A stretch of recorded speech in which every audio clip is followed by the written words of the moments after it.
I hate to say it because you don't want to say things on appearances only, but I think she's pretty with Illinois. So, I'll take that as a compliment. Thank you. It's just delightful to be here, and I'm so glad to be here to be able to talk to you. I am Kristi Nichols. I'm running for the United States Senate. 6 years ago, maybe some of you remember, maybe you don't, I actually ran in the open seat for United States Senate. My background is that I've been married for 27 years, 42 years in the state of Missouri, inner city pastor, have been on the streets with the gangs and the prostitutes. We would say that I'm very ready for Washington. But in that primary 6 years ago, there were 10 of us that were running. So I rose to the top 3, which was astounding to a lot of the political people.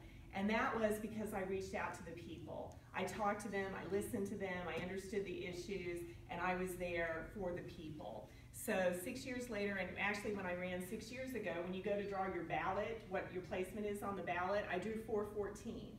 So 414 goes to Esther 414, and that's what it meant to me. And I'll give you the summarized version of that. It means that it says that you can't be silent. You can't be silent anymore because you were called for such a time as this.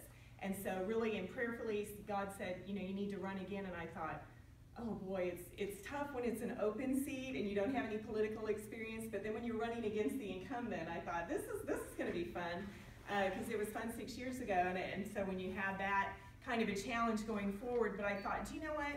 We're in a different atmosphere right now. This country is in dire need of people that will represent and lead and be quality leaders, not just by title, but actually do the work. So I said, you know what? I'm going to accept that challenge. I am going to run and just trust the Lord. So Esther 414 really came on the forefront. So my campaign, my website is Kristi Nichols 414. And that is an Esther call to all of us. We have been called, we've been birthed for such a time as this. It's time to rise up and reign in our government.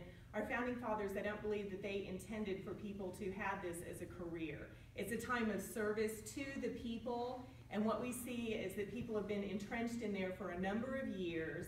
And just for an example, with Roy Blunt, for the past 4 years, his net worth has increased over 1,000% in the past 4 years. The average Missourian, 12%. So I think we can understand who he's actually serving. So my background, just to give you a little bit of background, I pastored in the inner city for a number of years, and primarily we had a lot of people. I volunteered for 12 years as a pastor and a counselor. I do family and marriage counseling also, and also as an instructor and even a choir director. And what we did at the Jackson County Correctional Facility is we had career professionals that volunteered their time that were able to save the county $2.5 million each year in our services of what we provided to the residents. And it's my belief, and maybe a lot of yours too, that if we don't have a heart change with these people that come in as criminals and they learn how to be better criminals, then they're going to be back on the streets with us, terrorizing us. But if we can get a heart change and we can educate them and let them know that God has a purpose for every person. You may have gone astray. I'm not condoning any kind of criminal activity, but I do believe that God is a merciful God, and when people turn their lives around, that there can be a heart change and there can be a new beginning for them. So that's what we focused on in the 12 years, and we had an inner city church. A lot of our church members came from the jail when they got out. And I tell you, when you have people that have been, they're from broken families, they don't even know what a family is. Their family is their gang. And they find out that somebody loves them and they're willing to instruct them and willing to believe in them. I tell you, these people will fight for you. And our church, the directive that God gave me was that we were in a government facility, a community center, so we didn't have any overhead in the building. Everybody worked outside the church at a regular job. The Bible says, go ye into all the world. It doesn't say stay in the four walls of the building. So all of our leadership was all volunteer people. So we were able to put everything that came into the church, and we had a congregation of about 200 people growing. So we were able to put that back into the community. So we were able to give Bibles, teaching tapes, clothes, school supplies. We were able to provide for the community, and we had people coming into that community center. They were coming in to go to the gym or something like that, and they would see people praising and just being so happy, and they would come in and they would be part of our church. And we were able to reach out to the community and give so much back because all of the funds were going back into the community. And it was a real testimony of what God can do, because they had different services like the mayor's Christmas tree and different functions that we would go to, and they said, look, the church is here. I mean, isn't that what we want for people to say? It's like, we're so glad, you know? And it made a huge difference. And so when God called me to run for U.S. Senate 6 years ago, I joined my congregation with another congregation. And actually, I was brought up in a Christian home, but my mother's side of the family is actually Jewish. And so I like to tell people that I'm a mix. If you talk to Jewish people, they'll say, oh no, she's a Jew, her mother's side of the family is Jew. But I grew up in a Christian home, but I do teach Hebrew, and I was teaching that to my congregation, and I want to give you all just a little Hebrew lesson here because I believe that it's pertinent to what we're talking about. There's a Hebrew word. The Hebrew language is very expansive. One word means it's more English language. So the word is tikkun olam, and what that means is repair the world. Repair the world. And it doesn't mean that you repair the world all by yourself. It means that I have a part and you have a part. We all have a part. And together, when we're doing our parts, then we repair the world. And that was God's directive to Adam and Eve. Go forth, be fruitful, and multiply, and subdue the earth. That's what we're supposed to do when we're here on this earth. So in the Hebrew, if each one of us does our part to repair the world, and we're all doing our parts, it won't be too long before the earth is repaired and that we're living a great and a peaceable life, and better than we thought we ever could imagine. And I've seen with this atmosphere, with what's going on in the political realm, that people are very disgusted, they're very dissatisfied, they're very angry about what has gone on, because you think about if you employ someone and that you delegate that authority to them, and they're found not doing the job that they were elected to do because they're your representative, they're supposed to be representing you, then you do get angry about that. And thank God, according to our Constitution, we the people are in charge. And so we have elections for that specific purpose, is to replace people that aren't found doing what they've been elected to do, because they are servants of the people. And I've been in the public sector all my life, serving people, in the private sector. And I'm really ready to serve in the political realm. But I see it, there were years ago when we would refer to people as statesmen, not politicians. And that's an honorable title. I think what's happened over the years is people have become politicians, and they've been given a pass that they're not accountable, they're not role models, they're not found doing what the people elected them to do, and for some reason they lord over the people, and it's almost like the people are slaves to them. And that's not what the Constitution says. That's not what our government, that's not what the founders' original intent was. It's that the people have the power. And once again, that's why we have elections. So I'm running on a grassroots effort. My campaign is We the People. It's about the people. It's about representing the people. And I was telling Nathan, I have a lot of questions that people are asking me, and they said, well, do you believe in term limits? How do you feel about that? And I do believe in term limits. I think the Constitution tells us that it's there. Remember, this is not supposed to be a career. This is you serve the people, you represent them, and we thank you very much, and they go back to their state, go back to their community, and then the people will receive you according to how you represented them, because you're going back to live under the laws that you passed. And I guarantee you, when somebody has to actually live under the laws that they passed, they won't be passing this crazy omnibus spending bill that gives taxpayer dollars to Planned Parenthood. So that's what we the people have to do. And we have to rise up, and we have to do our due diligence, because I think that Americans are very trusting. I elected you to do the job. I'm gonna believe that you did that because you're an honorable person. What has happened to our culture? Our culture is that people just decide, oh, nobody's keeping watch on here, I'm gonna do whatever I wanna do. Well, the people are now keeping watch, and that's a good thing. We've had this happen several times throughout our history. But remember, when we had the American Revolution, we were at war with our own government. It wasn't that, the British and America, we were at war. We were British subjects at that time, and we did not want to be British subjects anymore. So I think the political realm has happened that the politicians, the people that we have elected that are supposed to be serving us, for some reason are lording over us as if we are slaves. And we are actually the employers of that particular person, and we can vote in after these elections. And I know sometimes it gets really tiring. You're going, how many meetings do I have to go to? How many people do I have to listen to? I'm sick of it! But do you know what? It's worth it. This country, our founders gave their lives and their fortunes and their honor for you and I to sit here today and not have to be ducking under the chairs or wondering if somebody's going to come in and shoot us down and tell us to shut up and throw us in jail. That was a great prize. But in order for that to keep going and to be maintained, we the people have to maintain it.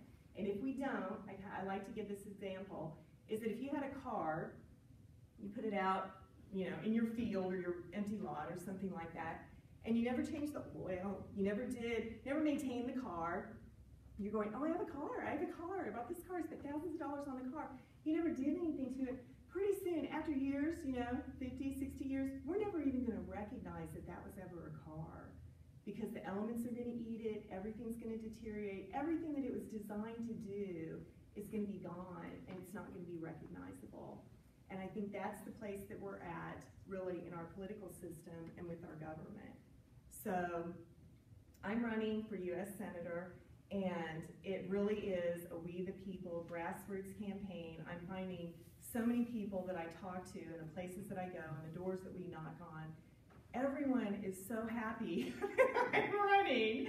And it's wonderful because the days are long and you go and you fight, whether people like to acknowledge it or not, you fight the establishment, there's different rules and things like that go on, but I'm a very prayerful person, and I said, I know Isaiah 54, no weapon formed against me is allowed to prosper. I pray over my family and my car and all this, because you'd be surprised different things that people do and how they behave. But I just said, you know what? The Lord is my joy and my strength. I want to point out a couple of books to you. I'm going to take a drink of water here. My husband says, why do you have such a big purse? And I tell him most of the time, because all your stuff's in it. And anyway, this is a wonderful book. This is by Peter Schweitzer, and it's called Extortion. How politicians extract your money, buy votes, and line their own pockets. Remember I told you kind of at the beginning that, and it's on, what's it called, Freedom Watch?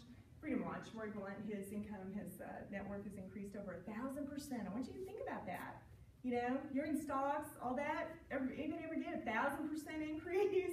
I don't think so. So this book, chapter 9, is devoted to Roy Blunt and Harry Reid. Harry Reid's being indicted and investigated for bribery right now. This would be a good book. It's all a good read, but Missourians need to pay particular attention to chapter 9.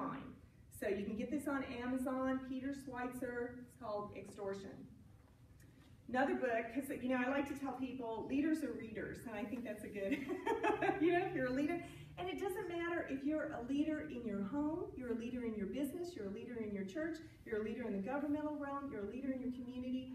God made us all leaders somewhere because he created us in his image. And like I said, going back to this Hebrew, we're supposed to repair the earth. So we've all got, whether you're with your children, whether you're in your church, whether you're in your business, whatever you're doing, there's always leaders or readers. So that's what I like to keep in the forefront when I'm recommending these books. This is called Vote Scam. This is another book that's on Amazon, The Stealing of America. Has anybody read recently about the voting machines, the electronic voting machines? This book is based on, there was a guy and he's running for office and he did it in Dade County. That's the place where all the chads, where the recount took place, because he was thinking that there was something wrong, with the voting machines. And I have lots of friends that are election judges, Teresa. Mm-hmm. So, and they say, Kristi, we look at these voting machines and we see that they're set, to 0, and we verify that. And I said, well, what's happening is with technology, these electronic voting machines that are primarily produced by people liberal companies that are getting these machines, they can be programmed electronically with a memory card to game the elections. And so what does that make all of us? That makes us, we're going, because I'm thinking, I live in Independence, and every time we have a tax increase, it passes. I'm going, who wants a tax increase? I can't believe people are voting for this. But when you read this book, it's very concerning. And once again, we the people must demand that our elections are fair and genuine, because otherwise, like I said, I spent a lot of years in China working with the underground church. I mean, we're giving out Bibles that are produced in the Chairman Mao covering so that they could read the Bible and they think they're reading the Communist Manifesto. Those execution, and it's here now in this nation. But they don't have fair elections, they don't have elections over there. But if we're going and voting and it's not counting for anything, then we need to find out how to fix the problem, because this is a very good read and it's very serious accusations that are going on with this vote scam. And so I'm recommending that you read this. So those are two books that I'm recommending. Also with my brochures, I have my brochures that are available. And my campaign is, because we're going door to door and I'm talking to people, we're talking to people personally. If you believe that it's time for a change, I'm going to ask you to take 12 of these and tell 12 friends. Tell 12 friends.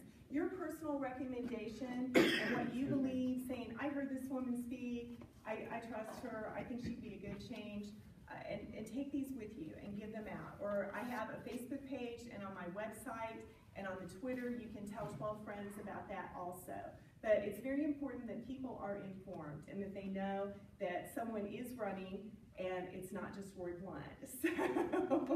So take 12 of these. I've got bumper stickers. I also have, and this is, I didn't get these out, but I'm just going to show you this. If you want to donate $20 to the campaign, I'll give you this t-shirt.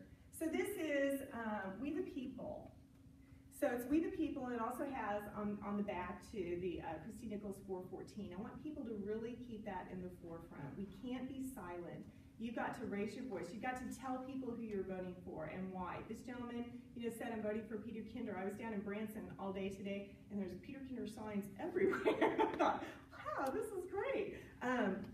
But so we have to let our voices be heard, because that verse goes on to say, because that was pertaining to the Jews when they were planning on killing all of them, is that God raised up Esther for a time, and Mordecai came to her and said, planning on killing all the Jews, I know you're in the palace here, but you need to do something. And so she fasted and prayed, and she went before the king. She could have chose to be silent, but God told her, you can be silent, I will send somebody else. And don't think that you sitting up in that house there are going to be spared, but I will send somebody to deliver the Jews. But you have been called for such a time as this. And so this is in the forefront of my mind, the Esther call, that God has called me. He told me to run for this U.S. Senate seat. And, God is the God of impossibilities. And I think that we're going to see just a really major turnaround that's unexpected, because it's time. It's time. People are ready, and they're saying, we want somebody that serves us. And it is about we the people. We the people are in charge of our elected officials, and they answer to us. And it's time that when they don't, and they do things that are out of order with our values and our principles and what they've actually been called to do, then we vote them out and we get somebody new. And if this is which I believe the Constitution says that it is, that this is a time of service to the people, it's not a career, then there's plenty of opportunity that you go back and you start your business, you go back home. That was a time of service that you did for the people. It's not your career. And so I believe that now that people are taking back the reins on this government, and we're going to see a lot of shake-up, we're going to see a lot of breakup, and most of all, we're going to see a lot of wake-up. So I'm glad to be a part of that. Does anybody have any questions? One more thing that I do want to add. Common Core is on the forefront, and I'm against Common Core. I'm against it for a lot of reasons. Number one, public education is to educate our children, and that is to make them the best and the smartest that they can be, to excel to the highest standards so that they can go out and be productive citizens, once again, do their part to repair the world. What Common Core does, and I was actually a political science major before I went to Bible college, what I found out with the professors is that we would have this ongoing battle about their opinion and actually what was factual history. And I was told that I was going to be graded on what they taught, which was their opinion, and it was not factual according to history and according to what the truth was. So that's been happening in universities for a number of years. But I believe that the devil's never satisfied with what he can get, and we saw with Hitler and the brown shirts that when you can get the children when they're younger, you can form them into whatever you want them to be, because they're so impressionable And they found that it took 15 years to deprogram those people that were working for Hitler, that he had programmed to think that killing Jews and his way of thinking was right because they were just taught that. So Common Core is an indoctrination, and I'm sure that many of you have heard. It's being funded by the Pearson Group in a lot of Saudi Arabian countries that back Islam. And in the course of that study, there's 36 pages of social studies, guys, and it's teaching Islam, the 5 pillars of Islam. The children, you know, they wear the hijab and the burqa, they get down on the floor on the prayer mat, and they go to mosques for field trips. And it's an indoctrination to Islam. That's what it is. And it's being funded by Saudi Arabia and Saudi Arabian countries because they want to. What does that mean? Maybe it doesn't sound that bad, but I want to tell you, give you something to think about. Okay, as a family and marriage counselor, teachers are not qualified to be mental health care professionals. What is the government, what have they been trying to do in the public schools for a long time is they want to take people away from their families, take children away from their families. They want the government to control these kids. Okay, so let's say we have a child that grows up in a very strong family. Maybe it's a Christian family, maybe it's not, but they have a strong faith, a strong family bond. And the teacher's been told, you're a mental health care professional. Oh, I think this child has a mental problem. I'm gonna request a mental evaluation for them. Did she really think they had a mental problem? Was it based on this child is different? He's not fitting into the mold because he's got a strong family background. I'm going to do something about that, and my tool is to recommend him for a mental evaluation. Okay, so the child goes for a mental evaluation. That's on their record now that's following them. They're creating all of this data mining and data information. They're not only gathering information on the children, we want to know what mom and dad's about. We want to know what grandma and grandpa, what they're teaching you. They're gathering all of this information for a specific purpose, to analyze it and to do wrong things with it. So letting a teacher be classified as a mental health care professional also, then we can recommend drugs. Okay, so say we've got this brilliant child that has a really strong family base unit. Now they're recommended for a mental evaluation. Oh, and you need to be put on drugs. What happens to that child? What happens to their creativity? What happens to them emotionally? Because I think that people know when they're being targeted and something's happening to them, and maybe somebody's telling them, oh, we think you have a mental problem, but it's really something else, and that's not the truth. So I think that amendment is far more dangerous than the actual legislation because we can't have teachers, they are not qualified to be mental health care professionals. But that's what that amendment, and that amendment passed, and the teachers are getting trained. And also I will tell you, because I've got a teacher that is a friend of mine that is very much against Common Core for the 2 reasons that I brought up to you, but she said, you know, they're trying to control the teachers at the same time. So let's say you have a really strong Christian teacher that's going, well, this is wrong. I'm not going to recommend children for mental evaluation. You know, I want the children to be whoever they're going to be. Well, they're telling them even different things that go biblically. What if the child says that he hears a voice? Now, we're not talking about demonic voices. We're just saying, you know, maybe God's saying something to their heart. That's saying this is wrong, go this way, or something like that. That's classified as a mental, we would need to send them for a mental evaluation. What is that doing? It's stamping out our religious freedom and our ability to worship God. And so this is what's very, very concerning. And so if you don't know about Common Core and you're not up on this, you know, about all the indoctrination and the things that are going on, another thing with Common Core that's very concerning is the math. And once again, we're talking about separating people from their families. Remember, we knew that, you know, 6 times 7 is 42. Well, now they've got 6 times 7 minus 5 minus 8. All of this confusion in these simple math problems so that only the teacher and only the people that have learned Common Core math, which is kind of like algorithms for simple math problems. It's creating emotional distress on the children. Plus, we have children that are 6 or 8 that even their 16 years of age sister, let alone their mother or their grandmother, can't help you with your homework anymore. What is that all about? That goes back to we're trying to isolate the kid, take the child away from their family because we want them. So basically what they want you to do is birth the child, give them to the government, and have no remorse about it, and let them do what's best for the child, which is destroying the child. actually going on. And then when they actually learn and find out, then people say, vote him out, get out of here, we're done with you, it's over, the party's over. But it's not, it's about our values and our principles, and it's about honor, and it's about integrity, and that's what we need in our next U.S. Senator, and that's why I'm running. So, thank you. Does anybody have any questions for me? I'm going to take a drink. Maybe, would everybody like a couple minutes break, and then we can come back for question and answer segment? Sure. Quick question. I concur with some of your thoughts relative to our incumbent senator. Yes. And I'm glad that somebody is stepping up against it. I don't know how you're like David and Goliath, though, I think. I mean, I don't know how you are going to be able to beat that, what do you call it, establishment?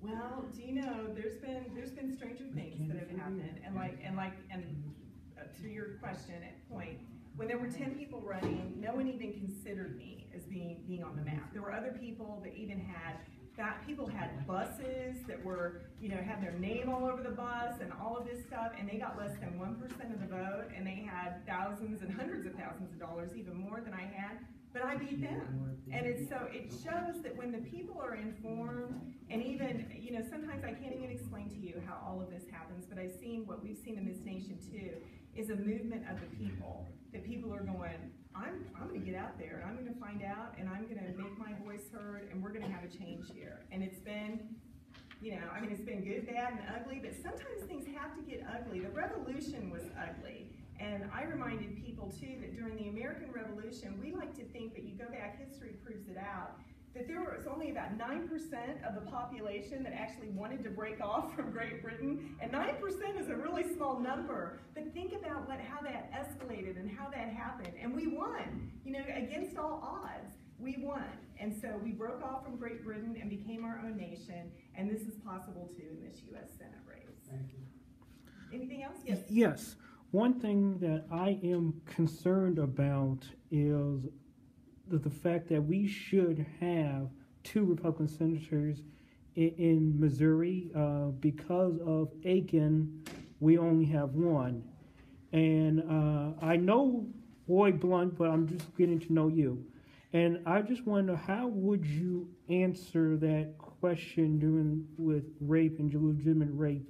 How would you answer that question that got Aiken? I read Todd Aiken's book, and that's a very good question. I'm glad that you asked it. I read Todd Aiken's book, and I actually worked on his campaign, so I know a little bit more of what was going on behind the scenes there. But if you read his book, I think it's called Breaking Through. Okay. We hear a lot of things on the media, and we hear, oh, so-and-so said this. If you actually go back to listen to what Todd Aiken said, and I believe it was wrong. He admitted it was wrong, and I don't know where he got that thought. But it was wrong. He apologized for it. But what happened is that the party, the establishment, did not want him in the first place because he's very conservative. And we've seen this with the Tea Parties and other things, that they stamp people out. So they actually got on board. Now think about the Democrats and all of their wrongdoing. I don't care what these people do. Their party stands with them. And when they are immorally wrong, they stand with them. The party got over with the Democrats and just totally destroyed Todd Aiken. They actually took out of context and started to lie about what was said and broadcast that on the media, which was total propaganda. So they destroyed the election themselves with regard to Todd Aiken, because they didn't want them, and the fault relies on them because they didn't want him so bad that they were willing to give it to Claire McCaskill. But I think that's really offensive. I guess that doesn't really have it. Are you pro-life, and do you have any exceptions to, and what are they, and what are? Do you know, I am pro-life, and I do not have exceptions with abortion because I believe that abortion is murder. So there are other opportunities that you can put the child up for adoption, because think about it, I have a biblical worldview, and the biblical worldview is that God knew you before you were ever in your mother's womb. Okay, so that goes with all the tests, whatever man is able to do. So if there's a child coming and God knew about this child, even if it's through rape or some other horrible, that is terrible. But to kill that child because someone was committed a crime against, that I don't think that that solves the problem. So I believe that that person should put the child up for adoption and then go on with their lives. But what we've got to do is we've got to stop making abortion mainstream. What's called partial birth abortion. Do we understand what that is? That's ripping the limbs off, stabbing the baby in the brain, and we have a partial birth abortion. No, that is blatant outright murder, and if we took a child today and ripped their limbs off and stabbed them in the head and their brain, we would go to jail. Well, that baby is still a baby even when it's in the mother's womb. And so I believe that abortion is wrong. I do not condone what Todd Aiken said. He apologized for it himself and said that it was wrong, but I blame the party for destroying him and twisting what he said and not even standing up for him and even trying to win this election, because if they would have said, he apologized, it's wrong, we want this seat, everybody get in line, we're together, we're Republicans, we're gonna get this seat, that would have been a whole totally different outcome. So you went over a lot of things that you said that you oppose: Common Core, abortion, Planned Parenthood, all things I think most conservatives would oppose. Can you give us any sort of new policy innovations and ideas that you would bring to the United States Senate that perhaps we're not seeing? That's a good question. I think that we have, in the past, that we've got legislation, let's say our tax code. Every year we add 7,500 pages to the tax code. It's like, what is it this year? What's going on? The fair tax, I am a proponent of the fair tax. What the fair tax does is it eliminates the IRS. Russia likens our IRS to the KGB. It controls the people, manipulates the people. What the fair tax does is that we've got 53% of people that aren't paying any taxes at all, so 47% of us are paying taxes for those 53%. If you go to the fair tax, you eliminate the IRS, you have a prebate for food, clothing, and shelter that's given to every legal American citizen, so that cuts off the illegals. They don't qualify for that prebate. And then you're taxed on, which has already happens, is that new products that you buy, say you're going to go buy a new car, that tax is built in that goes to the federal government into that purchase price of the car. It's already there anyway. It's called an embedded tax. We just don't see it. But with the fair tax, it becomes, when you buy a $20,000 car, you will see this amount is for the fair tax. That's what's going to the federal government. And it keeps them getting the same amount of money that they got, but we don't have to deal with the IRS anymore, and we don't have different tax brackets. And when you go to work, you don't have the payroll tax, you don't have any kind of taxes held at. You get to take home all of your income. And it's up to you, the individual, to decide, do I want this new car? Do I want this new dress? What do I want? And then people that are doing underground businesses and tourists that are coming and visiting this state, they're paying that tax too. Because think about it, if there's 53% of people that are doing, like say, drug dealers or prostitutes or something like that, they're not paying any tax. When they go buy the new car, the $20,000 car, they get to contribute to the economy, to the government. But it frees up all of us, because we know exactly what the federal government is getting, and we have control over that. And now we're free to get our earned wages. And I always said, and this is what it's true, if you have more income, you have a higher standard of living, and you have more choices. When the government comes in and starts taking that, I don't care if they take 20% or 10%, if they take all of it, you become a slave. So the greater the government, the greater the poverty. The greater the freedom, the greater the wealth in this nation, and that's what the fair tax does. So I'm a proponent for that. I'm also a proponent for making legislation just like Mia Love is presenting it. We have 2,000 pages. Nobody can read it. Oh, we're voting in 30 minutes. Why are we doing that? Because we have an abundance of attorneys, because it's supposed to be representative of all the people. They put this in all this legislation. Nobody wants to say, I didn't read it, right? But they go ahead and vote on it anyway, and then we find out what's in it after we voted. If you limit, Michelle Bachmann came up with a health care bill that was 3 pages long, and unless you're, deficient in some way, anybody can read 3 pages and make a vote on it. And that's the way all the legislation needs to be done. One item, you vote on that, you're able to read it, not these 2,000 pages or 7,000 pages of all of this stuff that nobody's ever going to read. And then that's where we get rid of the waste and the fraud and the abuse. So, how about what's your opinion on all the agencies making laws? That's a very good question. I am a constitutionalist. I'm a constitutional conservative. If there's any agencies, this is what Congress through the Constitution gives the power of the purse.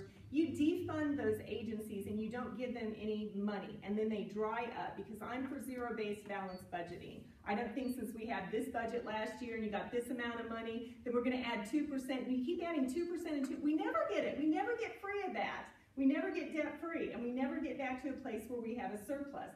So if we do zero-based balanced budgeting and eliminate these unconstitutional entities, putting regulations and oppressing us when they're not elected officials and it's an unconstitutional entity, then that's why our freedoms are being limited. So that, the EPA, the Bureau of Land Management, even the Department of Education belongs in the state and the local governments. And if you do the 10th Amendment and you understand the whole provision in that, anything that is not in the Constitution is left to the states and to the people.